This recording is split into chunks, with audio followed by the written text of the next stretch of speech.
تو خواجہ عبد المطلب فرمانے لگے نا، اس نیک کام کے اندر میں کسی کو شریک نہیں کروں گا، یہ کام جو نیکی والا ہے میں اکیلا ہی یہ کروں گا۔ تو بالآخر جو ہے انہوں نے پھر خود ہی یہ کھودنا شروع کر دیا، اس پر کچھ تکرار ہوئی۔ اس موقع پر عبد المطلب جو ہیں انہیں اپنے اکیلے پن کا احساس ہوا کہ میں تو جو ہے اکیلا ہوں، اللہ کرے میری اولاد جو ہے وہ اکیلی نہ ہو۔ پھر عبد المطلب نے اس وقت یہ منت مانی کہ اللہ نے اگر مجھے 10 بیٹے دیے، کتنے بیٹے؟ اللہ تعالیٰ اگر مجھے 10 بیٹے دے گا اور وہ 10 بیٹے جو ہیں جوان بھی ہو جائیں گے، ان 10 بیٹوں میں سے ایک بیٹا جو ہے میں اللہ کی راہ میں قربان کروں گا۔ ایک بیٹا اللہ کی راہ میں کیا کروں گا؟ قربان کروں گا۔ اب کیا ہوا؟ اللہ اکبر، بیٹے اللہ نے پورے 10 دے دیے اور 10 کے 10 جوان بھی ہو گئے۔ اب جس وقت جوان ہو گئے، اب خواجہ عبد المطلب کو اپنی منت جو ہے وہ یاد آ گئی کہ میں نے منت مانی تھی کہ 10 بیٹے جوان ہو گئے تو ایک بیٹے کو اللہ کی راہ میں قربان کروں گا۔ کون سا بیٹا جی قربان کرنا ہے؟ اب کیا کیا، 10 پرچیاں بنائی گئیں، سارے بیٹوں کے ان پر نام لکھے گئے۔ اب جس وقت ان پرچیوں کو ملا کر پرچی اٹھائی گئی تو نام نکلا اپنے بیٹے عبداللہ کا، جو رسول اللہ صلی اللہ علیہ وسلم کے والد ہیں، ان کا نام نکلا ہے۔ اب پورے سے یہ بات بھی ہو گئی ہے، منت بھی ماننی ہے اور منت پوری بھی کرنی ہے۔ اب جس وقت عبداللہ کو لے کر چلے کہ میں کیا کروں، اللہ کی راہ میں ذبح کروں اور اپنی نظر اور منت کو پورا کروں۔ اللہ اکبر، تو عبداللہ کے ننہال والے آ گئے، انہوں نے کہا نا مہربانی کرو یہ کام نہ کرو، یہ نہ کام کرو۔ انہوں نے کہا بھائی کیوں؟ میں نے منت مانی ہوئی ہے، میں نے تو یہ کام کرنا ہی کرنا ہے، اب آپ ہی مجھے بتائیں کہ میں اپنی منت کو کیسے پورا کروں۔ انہوں نے کہا اچھا ہم آپ کو طریقہ بتاتے ہیں، ایسا کرو 2 پرچیاں ڈال دو، ایک پرچی پر نام لکھو عبداللہ اور دوسری پرچی پر لکھ دو 10 اونٹ۔ اب ان کو ملا کے تو اٹھاؤ۔ اب جس وقت ملا کے اٹھایا تو پھر نام کس کا نکل آیا؟ عبداللہ کا نکل آیا۔ انہوں دسو گئے نہ کرنے، اب 10 اونٹوں والی پرچی کی بجائے اس پر لکھ دیں 20 اونٹ۔ اب 20 اونٹوں والی جب پرچی کے ساتھ مکس کر کے اٹھایا تو پھر نام عبداللہ کا۔ 10 اونٹ بڑھاتے گئے حتیٰ کہ جس وقت عبداللہ کی پرچی کے ساتھ 100 اونٹ لکھے گئے تو اس وقت جب پرچی اٹھائی گئی تو اس وقت 100 اونٹوں کی پرچی جو ہے وہ سامنے آ گئی۔ اس پرچی کو کھولا گیا اور اس پر جو ہے وہ حضرت عبداللہ جو ہیں ان کی پھر اس طریقے سے جان چھوٹ گئی۔ اور اسی طرح رسول اللہ صلی اللہ علیہ وسلم، حضرت سیدنا معاویہ رضی اللہ تعالیٰ عنہ، ان سے یہ روایت ہے، حضرت معاویہ رضی اللہ تعالیٰ عنہ فرماتے ہیں ایک دفعہ ہم بیٹھے ہوئے تھے، رسول اللہ صلی اللہ علیہ وسلم کی محفل میں بیٹھے ہوئے تھے، اچانک ایک بدوی آدمی آیا، گاؤں سے دیہات سے ایک بندہ آیا اور اس نے آ کر کہا یا ابن الذبیحین، اے 2 ذبیحوں کے بیٹے، اے 2 ذبیحوں کے بیٹے۔ ہاں اس نے پوچھا این الذبیحین، وہ 2 ذبیحوں کا بیٹا جو ہے وہ کون ہے، کہاں ہے؟ تو رسول اللہ صلی اللہ علیہ وسلم نے فرمایا انا ابن الذبیحین، میں ہوں 2 ذبیحوں کا بیٹا۔ صحابہ کرام کو تجسس ہوا کہ 2 ذبیحوں کا بیٹا، ایک تو پتہ چل گیا کہ حضرت اسماعیل ان کا لقب ہی ذبیح اللہ ہے، تو یہ دوسرے ذبیح کون ہے؟ تو رسول اللہ صلی اللہ علیہ وسلم نے پھر بتایا، فرمایا کہ میرے باپ جو ہیں ان کی بھی منت کی پرچی جو ہے ان کے نام نکل آئی تھی، وہ ذبح ہونے لگے تھے تو میرے ننیال والے آ گئے، کرتے کرتے 100 اونٹ جو ہیں وہ اللہ کی راہ میں قربان کیے گئے اور میرے والد صاحب جو ہیں اس طرح بچے، وہ بھی ذبیح ہیں، وہ بھی ذبیح اللہ تھے۔ اس لیے اس دیہاتی نے آ کر یہ سوال کیا ہے کہ این الذبیحین، کہ 2 ذبیحوں کا بیٹا جو ہے وہ کدھر ہے؟ اللہ اکبر۔ تو حضرت پاک صلی اللہ علیہ وسلم کے والد ماجد حضرت عبداللہ جس وقت یہ بڑے ہوئے تو ان کی شادی جو ہے یہ پھر ادھر ہی یثرب کے اندر ہوئی، اور یہ حضرت عبداللہ جو ہے اپنی باپ کی اولاد میں، ان کے باپ کی اولاد کتنی تھی؟ 10 بیٹے۔ معلوم ہوتا ہے توجہ سے آپ بیٹھے ہوئے ہیں، 10 بیٹوں میں سب سے زیادہ خوبصورت جو ہے وہ یہی تھی۔ تو حضرت عبداللہ جو ہیں کئی رشتے آئے، کوئی رشتہ جو ہے پسند نہیں آ رہا. اب یہ بھی ایک اللہ کی طرف سے معاملہ ہوتا ہے کہ بعض اوقات جو ہے ہم یہ سمجھتے ہیں کہ ہماری بچی کو کتنے لوگ دیکھ گئے ہیں جی کوئی نہیں رشتہ آ رہا، پھر ساتھی پریشان ہوتے ہیں. اللہ تعالیٰ اس طرح کی پریشانیوں سے سب کو بچائے، اور اللہ رب العزت جو بچے اور بچیاں جوان ہیں اللہ ان کے مناسب رشتوں کے انتظام فرمائے. ہوتا یہ ہے کہ یہ اللہ کی طرف سے وہ جوڑا مقرر ہوتا ہے اور اللہ کی طرف سے وقت بھی مقرر ہوتا ہے.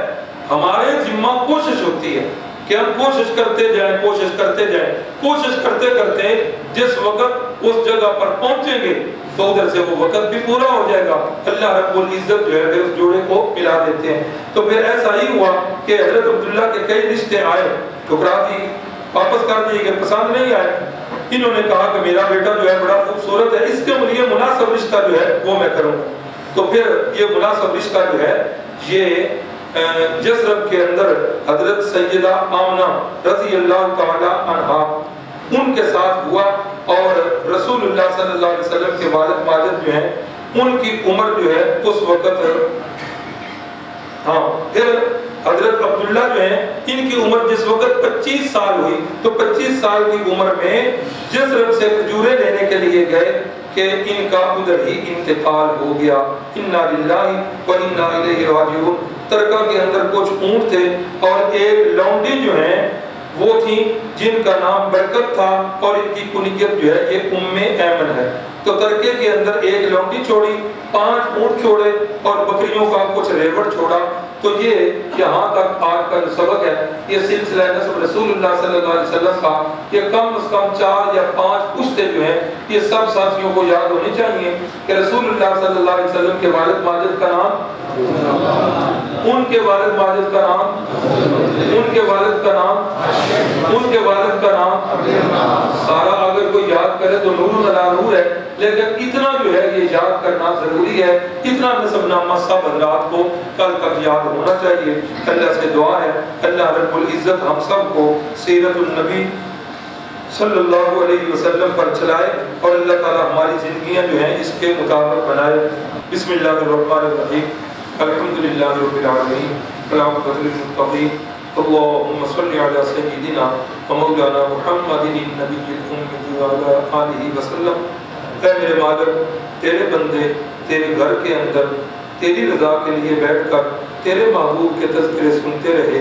اے اللہ اب تیری بارگاہ میں ہاتھ اٹھا کر تجھ سے مانگ رہے ہیں. ان کی خواہشات ان کے دلوں کے اندر مستور ہیں. اے اللہ تو علیم بذات الصدور ہے. اے اللہ تو یعلم السر و اخفا ہے. اے اللہ تو دلوں کے بھید جانتا ہے. ہمارے دلوں میں جو خیالات ہیں جو خواہشات ہیں تو خوب جانتا ہے. جو آج نہیں کل کو آنے والے وقت کے اندر خواہشات پیدا ہونی ہے اے اللہ تو انہیں بھی جانتا ہے. اے اللہ اپنے بندوں کی جائز خواہشات کی تکمیل فرما دے. اے اللہ رات کا ایک حصہ بیت چکا ہے. اے اللہ بہت سارے لوگ اس وقت سونے میں ہیں یا موبائل کے دھیان میں لگے ہوئے ہیں. یہ بندے تیرے بڑے خوش نصیب ہیں. اے اللہ تیرا جتنا بھی شکر ادا کریں کم ہے کہ تو نے اپنے گھر میں اتنی دیر بٹھایا اپنے محبوب کے تذکرے کہ اللہ تو نے سنوائے. اللہ اس میں ہمارا کمال نہیں. اے اللہ کی تیرا خاص فضل ہمارے اوپر ہوا کہ تیری رحمت ہوئی کہ ہم یہ تیرے گھر میں بیٹھ کر تیرے محبوب کے تذکرے سنتے رہے. اللہ اس عمل کو اپنی بارگاہ میں قبول فرما. اے اللہ اس عمل کی برکت سے ہمارے گناہوں کو معاف فرما، ہماری مشکلوں کو آسان فرما، ہمارے جائز کاموں کے اندر رکاوٹیں دور فرما. اے میرے مالک ہماری اولاد کو دین والا قرآن والا بنا دے.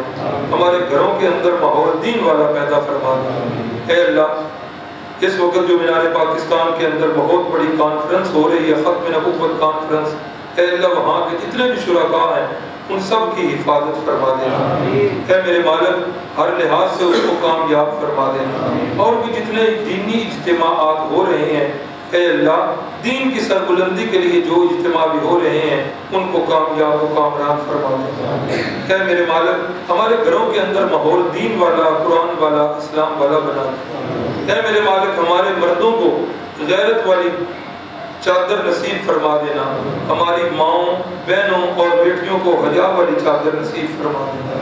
اے میرے مالک ہم سب کی زندگیاں اسلام کے لیے وقف فرما دینا. اے اللہ قرآن فہمی نصیب فرما دے، اے اللہ قرآن پر عمل کرنے والا بنا دے، اے اللہ قرآن مجید کو دنیا کے اندر ہمارے لیے رہنما بنا دے، اے اللہ قبر کے اندر روشنی کا ذریعہ بنا دے، اے اللہ پل صراط سے گزرنے کا ذریعہ بنا دے، اے اللہ جنت میں داخلے کا ذریعہ بنا دے۔ اے اللہ ہماری یہ بڑی خواہش ہے کہ جس طرح ہم یہاں پڑھا رہے ہیں، سن رہے ہیں، سنا رہے ہیں، اے اللہ جنت کے اندر بھی ایک ایسی ہی محفل سجے، رسول اللہ صلی اللہ علیہ وسلم ہمیں پڑھا رہے ہوں اور ہم ان سے پڑھ رہے ہوں۔ اے اللہ ہماری اس خواہش کو پورا فرما، اے اللہ رسول اللہ صلی اللہ علیہ وسلم کی شفاعت نصیب فرما، اے اللہ ہمارے والدین، ہمارے بہن بھائی، ہمارے اعزاء و اقارب، اے اللہ اور بھی جتنے مسلمان اس دنیا سے اسلام کی حالت میں رخصت ہوئے، اے اللہ سب کو کروٹ کروٹ جنت نصیب فرما۔ اے اللہ کتنے ساتھی ایسے ہیں جو پچھلے کورسز میں ہمارے ساتھ شریک تھے، آج وہ تیرے پاس پہنچ چکے ہیں، اے اللہ سب کو کروٹ کروٹ جنت نصیب فرما، آخرت کی منزلیں آسان فرما، اے اللہ ہمارا بھی خاتمہ ایمان پہ فرما، ہماری زندگیاں سیرت النبی کے مطابق بنا دے، آمین یا رب العالمین۔ صلی اللہ تعالی علی النبی الکریم وعلی آلہ واصحابہ وازواجہ وذریاتہ واہل بیتہ وعترتہ اجمعین برحمتک یا